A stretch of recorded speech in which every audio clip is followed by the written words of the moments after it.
Hey everybody. I just thought I'd say hello and give you some information on the exam, the problem that's due on Monday. And this is what we can do when we meet on Tuesday afternoons, Tuesday at 2. I got 85% of those who answered can meet then, so that'll be perfect. And then it'll be recorded also. Okay? So I just thought I'd say hello. I'm going to get rid of this. No, I'm not. Oh, geez.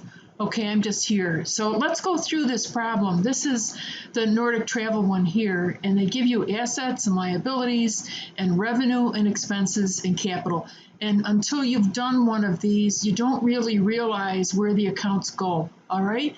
So you want to get this straight because you have to do this on the exam, so it's a good thing to have in your head.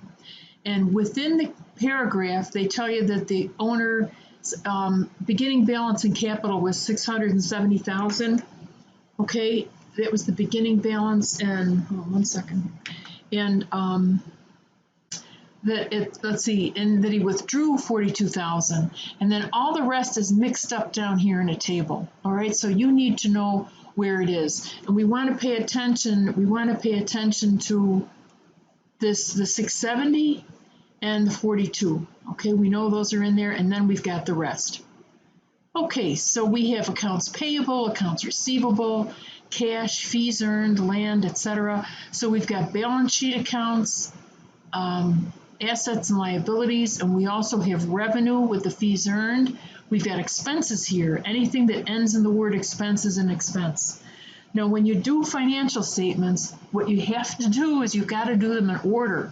All right, or it won't work. So what I did was I took the same example, but I changed the numbers. All right, I want you to you know, have a little bit of uncertainty here, and plus my numbers might be wrong, so you wouldn't want to use them, but the process is right. But I've got accounts payable, receivable, same accounts, only different numbers. All right, and the first statement we're going to do is the income statement, and the income statement only has revenue and expense. Okay, so we've got fees earned and expenses, and that gives you a net amount, net income or net operating income. This is how much the company earned from their operations. Okay, so there are no assets in here, there's no cash in here, there's no accounts receivable, only fees earned and expense. All right, and that's sort of a hard thing to get straight. So it's only revenue,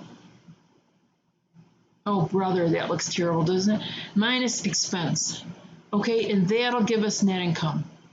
So revenue minus expense. After we've got that, the next statement we can do is a statement of owner's equity. And the statement of owner's equity has, they gave us the beginning balance.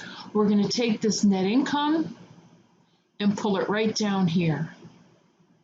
Okay, that's why we have to do this next.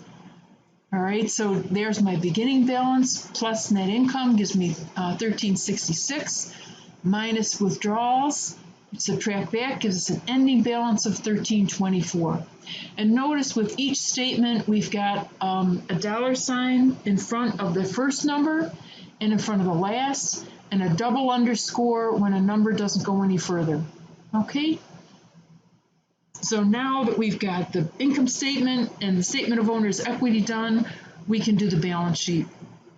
And the other thing too with owner's equity, notice what this has here. It simply has, just notice the accounts here, a beginning balance, add net income, subtract withdrawals, and it's an ending balance, and that's it.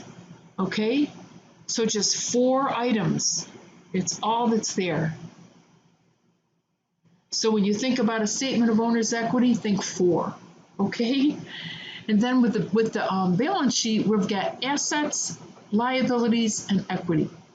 And you remember that balance sheet equation where assets equals liabilities plus equity, right? So the asset accounts are cash, accounts receivable, supplies, land, and total assets. Now these are put in order of liquidity. So our current assets, what we call current assets, are at the top, and long-term assets are at the bottom. The most liquid asset of all, of course, is cash, so that would be first. I only have one liability, and that's accounts payable. for $35, and my owner's equity is down here. Here's my ending balance, has to come from the statement of owner's equity. Okay, I'm not good with arrows. That's how it all ties together. And hopefully your total assets equal your total liabilities plus equity. Okay, if you get stuck, let me know. But once you get this in your head, you'll be in pretty good shape. And remember, these are assets. The assets are only here. They're not on the income statement, right? They're not there. And this is liabilities and equity. So assets are equal to liabilities plus equity.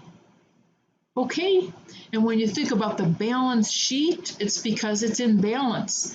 Total assets equals total liabilities plus equity. Okay, an income statement calculates income. The statement of owner's equity shows you the change in owner's equity through the year. Okay, so how much net income it earned minus withdrawals. Okay, all right, I hope it helps. Have a nice weekend and enjoy the holiday.